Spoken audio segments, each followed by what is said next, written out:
ये जो लास्ट के 2-3 दिन है वो बहुत ही इम्पोर्टेंट है आप लोगों के लिए, बिकॉज़ ये जो 2-3 दिन का सच में बहुत सारा जो इतना टेंशन होने लगता है, बहुत एंग्ज़ायटी होने लगता है। इस ड्यूरेशन में आपको सबसे पहले अवॉइड करना है टेंशन लेना एंड रिलैक्स रहना है, एकदम जस्ट कीप काम। आपने जो पढ़ा है उसी से आएगा, उसके बियॉन्ड कुछ नहीं आने वाला है। आपने इतने साल 2 साल से मेहनत की है, उसके उसी से सब कुछ आने वाला है। बस अपने आप को काम रखिए, शांत रहिए और आराम से आप क्वेश्चन सॉल्व कर पाइएगा। तो hello everyone, I am Soumya Suman, currently second year MBBS student at Patna medical college and hospital Bihar. तो इस वीडियो में आपको बताऊंगी आपको पेपर कैसे अटेम्प्ट करना है, what is the strategy for paper attempting, आपको पेपर कैसे अटेम्प्ट करना है। तो मैं इस वीडियो में 4-5 चीजों पे फोकस रहने वाली हूँ कि आपको कैसे क्वेश्चंस अटेम्प्ट करना है, आपको कैसे टाइम मैनेजमेंट करना है, आपको सिली मिस्टेक कैसे अवॉइड करना है, एंड द मोस्ट इंपॉर्टेंट, सब कुछ करने के बाद ओएमआर फीलिंग, आपको ओएमआर फीलिंग कैसे करना है। तो लेट्स स्टार्ट द वीडियो। सबसे पहले जो आपको जो नीट में हम लोग जो आधा घंटा सेंटर पे, तो आपको आराम से 2 घंटा पहले पहुंच जाना है, बिकॉज 11 बजे 11:30 बजे आपको एंट्री टाइमिंग रहते हैं। उस पर कोशिश कीजिए कि आप जो एंट्री टाइमिंग आपके लिए है उससे पहले आप निकलिए, 2 घंटा पहले निकलिए, बिकॉज उस दिन बहुत ट्रैफिक रहता है। एंड सब आप जो एंट्री ले चुके हैं तो रूम में आपको किसी को नहीं देखना, अगल बगल में क्या कर रहा है, गप कर रहा है, बात कर रहा है, आपको उससे मतलब नहीं है। आप आराम से रिलैक्स रहिए, काम रहिए, आपने जो पढ़ा है उसको ध्यान में रखिए एंड बहुत शांति से रहिए। तो एग्जाम से पहले आपको बहुत ही काम रहना पड़ता है, नर्वस नहीं होना है। एंड जो क्वेश्चन आपको पेपर मिलता है उस पर सबसे फोकस्ड रहना है, आप कंसंट्रेट हो जाना है ओएमआर फीलिंग में। ओएमआर फीलिंग सबसे इंपॉर्टेंट है, आपको name, father's name, roll number, question code, ये सब बहुत ही अच्छे से भरना है, एकदम कंसंट्रेट होकर भरना है। एक भी मिस्टेक उसमें अफोर्डेबल नहीं है आपका, तो उसको आपको बहुत अच्छे से भरना है, एकदम थोड़ा सा 2 मिनट ज़्यादा लग जाए पर उसको बहुत अच्छे से भरना है एंड कंसंट्रेट में, एक भी मिस्टेक होने का कोई चांस नहीं, इसमें आपको मिस्टेक्स नहीं करना है। इसलिए आप बहुत ध्यान से इसको देख देख के ओएमआर फीलिंग कीजिए, और पेन जो आपको मिलता है वो क्वेश्चन के बैक में रफ होता है, उसको पहले ट्राई कर लीजिए, देन आप ओएमआर फीलिंग स्टार्ट कीजिए। एंड क्वेश्चन सॉल्व करने के बाद, ये क्वेश्चन पेपर मिल गया हमें, आप क्वेश्चन कैसे सॉल्व करें, मतलब पेपर कैसे अटेम्प्ट करें। तो मेरी स्ट्रैटेजी थी कि जो मुझे इजी लगता था सब्जेक्ट में उसे से स्टार्ट करती थी। जैसे जस्ट मैं बायो से स्टार्ट करती थी, बायो में क्वेश्चन स्टार्ट किया, पहले मैं एक राउंड ले लेती थी, मतलब सारे क्वेश्चंस को एक क्वेश्चन पे स्टक नहीं होती थी।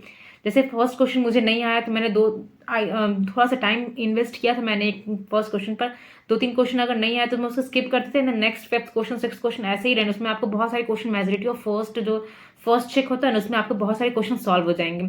एंड जो सेक्शन बी का क्वेश्चन होता है उसमें टाइम किलिंग हो सकता है, बिकॉज आपको 15 क्वेश्चन में से आपको 10 ही क्वेश्चन सॉल्व करना होता है, उसमें आप 15 क्वेश्चन में बहुत ज़्यादा टाइम किल, स्टार्टिंग से ही क्वेश्चन देखिए। आपको अगर आपको जो अच्छे से आप पूरे 100% श्योर है उसी को टिक कीजिएगा, उसको 50-50 चांसेस से मत रखिए, जो आपको 100% श्योर उसी 10 क्वेश्चन को सेलेक्ट कीजिएगा।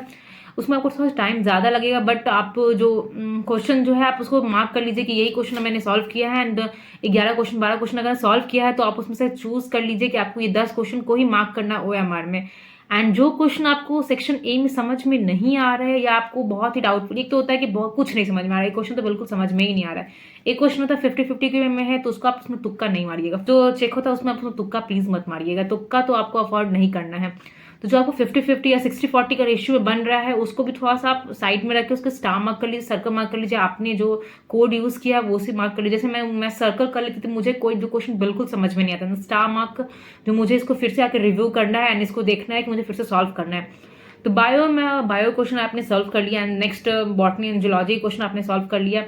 And then I come to chemistry part. Chemistry में भी जैसे स्टार्ट से शुरू कीजिए, कहीं ऑर्गेनिक आ गया जो आपको टफ लगते हैं, फर्स्ट क्वेश्चन अगर वही आपको मिल गया तो आप उसी वक्त बहुत पैनिक हो जाते हैं कि पहला ही क्वेश्चन मुझे केमिस्ट्री का नहीं आ रहा, आगे क्या होगा, वो आपको नहीं सोचना है। क्योंकि 1-2 क्वेश्चन जो होते हैं स्टार्टिंग में बहुत टफ रहते हैं, बिकॉज मेरे लास्ट ईयर जब मैंने नीट 2022 दिया था तो मेरे क्वेश्चन पेपर में जो स्टार्टिंग के 4 क्वेश्चन बायो के थे बहुत ही लेंदी थे, मुझे उसी वक्त बहुत टेंशन होने लगा था कि इस बार भी मेरा सिलेक्शन नहीं होगा, बिकॉज स्टार्टिंग के 4 क्वेश्चन ही मैंने छोड़ दिया था। पहले मैंने 4-5 मिनट बहुत ज़्यादा किल किया था टाइम, आपका उस क्वेश्चन में मैंने बहुत ज़्यादा टाइम किल किया था, तो भी मेरे से वो क्वेश्चन सॉल्व नहीं किए, पर जब मैंने सेकंड रिव्यूज को लेने आया तो मेरे से क्वेश्चन बहुत आसानी से सॉल्व हो गया, बिकॉज इतना टाइम जो आपने सारे क्वेश्चन पे ध्यान, उसके बाद आपको माइंड में थोड़ा सा आप क्वेश्चन आपके माइंड में वो आंसर आपके माइंड में आ जाते हैं, बिकॉज आप उसको बहुत पैनिक सिचुएशन में हो जाते हैं, इसलिए आपको आंसर आते हुए भी आप टिक नहीं कर पाते, इसलिए मैंने उस क्वेश्चन को छोड़ दिया था। बट मेरी ये गलती थी थोड़ी सी, मैंने उसमें टाइम किल किया था, आपको वो टाइम किल नहीं करना है। अगर आपको क्वेश्चन नहीं आ रहा है तो आप थोड़ा सा उसको स्किप करते ही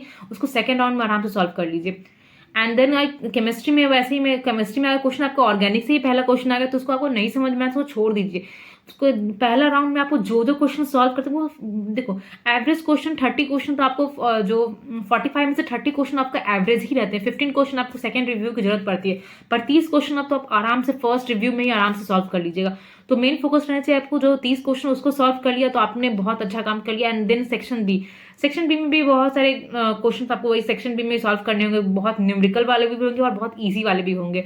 तो आपको कोशिश करना है जो आपको इजी लगे, टाइम किल ना करे, आप उसको सॉल्व करने की कोशिश कीजिए। बट ऐसा भी होता है जो इजी क्वेश्चन होता है उसमें भी ऑप्शन बहुत टफ दे दिया जाता है, जिसकी वजह से हम कोशिश स्किप कर रहे हैं। तो उस वक्त मत सोचिए कि मैंने इस चैप्टर को बहुत अच्छे से पढ़ा था तो भी मुझसे ये क्वेश्चन सॉल्व नहीं आ रहा है। मुझे हमें उस पर ध्यान नहीं देना। मेरा मेन मोटिव है क्वेश्चन सॉल्व करना एंड प्लस 4 लेना।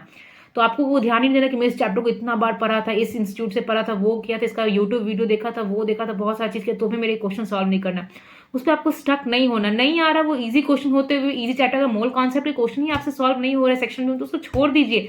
नेक्स्ट क्वेश्चन पे जाइए एंड देखिए कि आपके वो क्वेश्चन आराम से, अगर आपके टफ चैप्टर जो आपको बहुत टफ लगता है तो उसके क्वेश्चन आपसे सॉल्व हो जाएंगे। तो आपको मेन है कि आपको आपको +4 लाना है। वो आपको नहीं देखना है कि टफ चैप्टर से आ रहे हैं या इजी चैप्टर से मैंने सॉल्व किया, आपको वो उससे मतलब आपको नहीं है। आपको बस है कि +4 लाना है। बस मेरे नेगेटिव मार्किंग नहीं होना चाहिए, चाहे वो इजी चैप्टर से हो या टफ चैप्टर से। उसको आराम से सॉल्व कर। फिजिक्स पार्ट, फिजिक्स जो बहुत सारे नीट एसेसमेंट को टफ लगता है, उसको जाने से पहले आपको सफिशिएंट टाइम देख के करना है। अगर आपने 45 मिनट डिसाइड किया है बायो को, तो आप 45 मिनट में सॉल्व करने की कोशिश कीजिएगा। आप टेस्ट में ही वैसे ही आप स्केड्यूल बना के चल रहे हो, वही आपकी स्ट्रैटेजी होगी टेस्ट में भी सॉल्व करने की। तो वो 45 मिनट में बायो को सॉल्व करने की कोशिश कर लीजिए। एंड केमिस्ट्री में अगर 45 मिनट लग रहे हैं आपको तो 45 मिनट दीजिएगा। 1 आवर लग रहे हैं तो 1 आवर। एंड आपके पास अभी तो आपको फिजिक्स में थोड़ा टाइम लगता है, बिकॉज क्वेश्चन नीट में कैसे आ सकते हैं वो हम लोग नहीं जान सकते। बिकॉज मेरे टाइम में फिजिक्स थोड़ी मॉडरेट था as compare to last year में नीट 2021 में। तो जो पेपर की लेवल होती है वो हम डिसाइड अभी से नहीं कर सकते कि बायो मैंने डिसाइड कर लिया कि 45 मिनट में मैं बायो सॉल्व कर लूंगा तो मतलब हो जाएगा। बिकॉज बायो के क्वेश्चन भी मेरे टाइम दिन 2022 में बायो के क्वेश्चन बहुत लेंदी थे, तो उसमें मेरे 50 मिनट लग गए थे, 45 से 50 मिनट। फिर उसमें मुझे सेकंड रिव्यू लगा था, तो वो नहीं। मेरे फिजिक्स मैंने 30 मिनट में फिजिक्स का सारे क्वेश्चन सॉल्व कर लिए थे। तो वो आपके पेपर के लेवल पर डिसाइड करता है कि आपको टाइम कहाँ कितना किल होने वाला है। तो आपने एक बार क्वेश्चन को एक बार रिव्यू, जब क्वेश्चन पेपर आपको मिले तो एक बार रिव्यू जरूर कर लीजिएगा क्वेश्चन को, कि आपके क्वेश्चन किस लेवल के हैं। फिजिक्स में ईजी पूछे जा रहे हैं, केमिस्ट्री में ईजी है, कौन सा एक पोर्शन है आपका टफ रहता ही है, चाहे वो केमिस्ट्री पोर्शन टफ रखे या फिजिक्स पोर्शन टफ या बायो रखे। तो आपको एक बार क्वेश्चन पेपर रिव्यू कर लेना है कि कौन से पोर्शन से टफ क्वेश्चन में कौन सा पोर्शन टफ जा रहा है, उसको आपको टाइम ज़्यादा देना, तो आपको टाइम हाथ में लेके चलना है। तो अगर बायो क्वेश्चन ईजी है तो आप उसमें जानबूझ के उसमें 1 घंटा किल मत कीजिए। अगर बायो क्वेश्चन बहुत अच्छे से सॉल्व हो जा रहे हैं तो आराम से सॉल्व करके उसको फिजिक्स में जाइएगा। फिजिक्स क्वेश्चन बहुत टफ है, हमें क्वेश्चन को स्किप नहीं करना, मतलब हमें क्वेश्चन को छोड़ना नहीं, आते हुए क्वेश्चन नहीं छोड़ना। बिकॉज अगर टाइम मैनेजमेंट सही नहीं होता, आप आते हुए क्वेश्चन छोड़ देते हो तो आपको बहुत रिग्रेट होगा कि मैंने आते हुए क्वेश्चन को छोड़ दिया। इसलिए आपको टाइम बहुत अच्छे से मैनेज करना है। And the most important, silly mistake को कैसे अवॉइड करें, बिकॉज सिली मिस्टेक ही हमारे जो होते हैं बहुत सारे नेगेटिव मार्किंग कर जाते हैं। तो सिली मिस्टेक को अवॉइड करने के लिए आपको जो सारे क्वेश्चंस को अंडरलाइन करके पढ़ना होगा।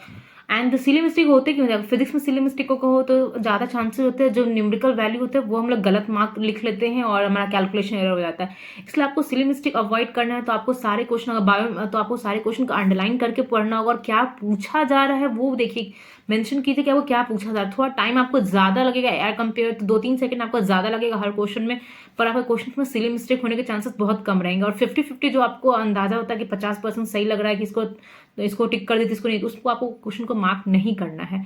थोड़ा सा सोचिए, दूसरे पॉइंट ऑफ व्यू से सोचिए, तो आपको खुद अंदाजा लग जाएगा कि ये क्वेश्चन इस चैप्टर से पूछे जा रहे हैं। अगर आपसे नहीं लग रहा तो आप चैप्टर अगर आइडेंटिफाई कर लेंगे कि ये चैप्टर अगर बहुत ट्विस्टेड फॉर्म है तो चैप्टर आइडेंटिफाई करेंगे तो बहुत इजीली आपको क्वेश्चन सॉल्व हो जाएंगे।